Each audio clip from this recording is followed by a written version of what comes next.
our idea of personality of ourselves includes no information whatsoever about the hypothalamus, an organ of the brain, the pineal gland, really of the way we breathe, of how our blood circulates, of how we manage to form a sentence, how we manage to be conscious, how you open and close your hand. The information contained in your image of yourself contains nothing about all that. And therefore, obviously, it's an extremely inadequate image. So when you feel that you are a lonely, put upon, isolated, little stranger confronting all this, see, you have an illusory feeling, because the truth is the reverse. You are the whole works that there is, that always was and always has been and always will be. Only, just as my whole body has a little nerve end here, which is exploring and which contributes to the sense of touch, you are just such a little nerve end for everything that's going on. Just as the eyes serve the whole body and help it to find its way around, so you are, as it were, serving the whole universe.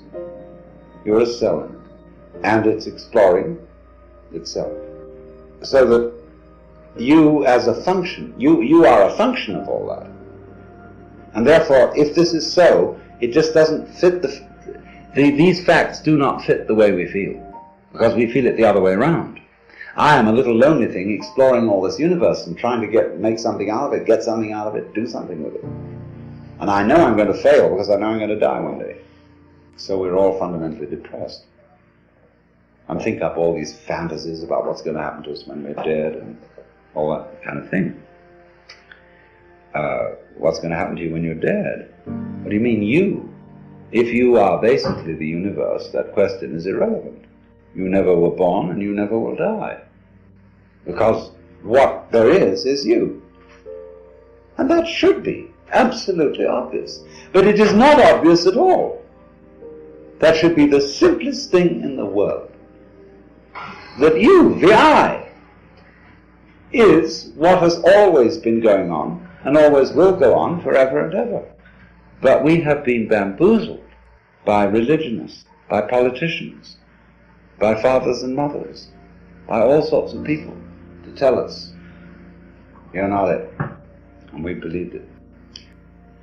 You are all as much extraordinary phenomena of nature as, say, trees, clouds, the patterns in running water, the shape of fire, the arrangement of the stars, the form of a galaxy. You are all just like that. There's nothing wrong with you at all. Except that I have to add this little flip. You have in you, you do think there's something wrong with you. See? And there's no question, you do.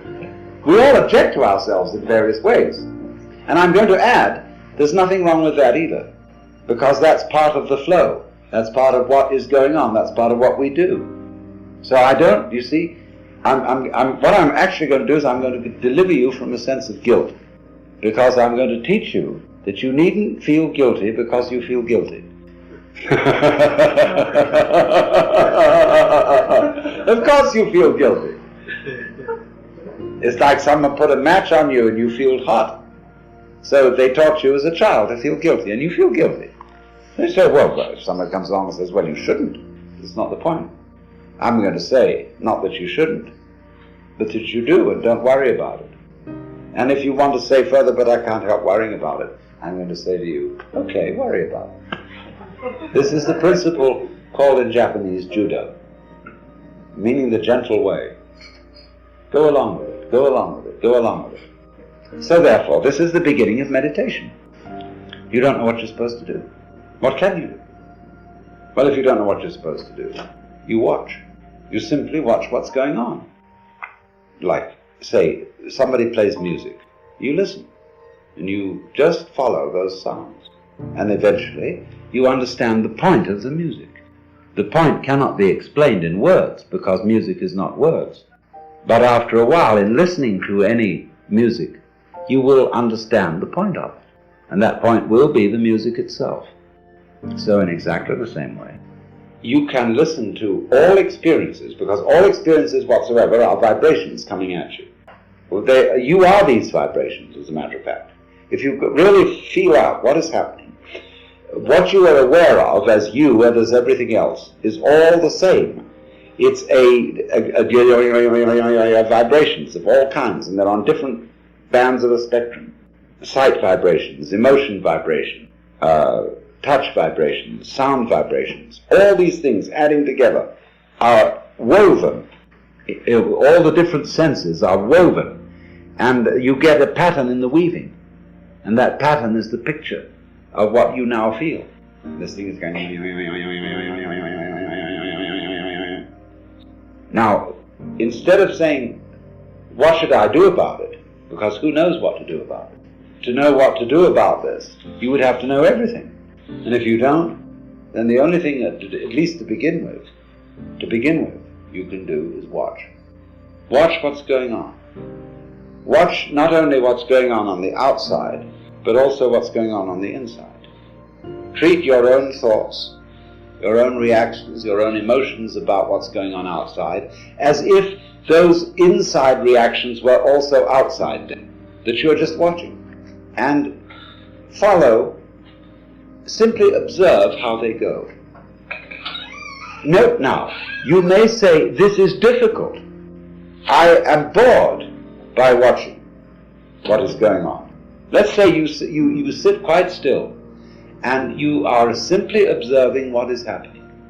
All the sounds outside, all the different shapes and lights in front of your eyes, all the feelings on your skin, inside your skin, belly rumbles, thoughts going on inside your head, chatter, chatter, chatter. I ought to be writing a letter to so-and-so. I should have done this, all this bilge going on. See, you just watch it.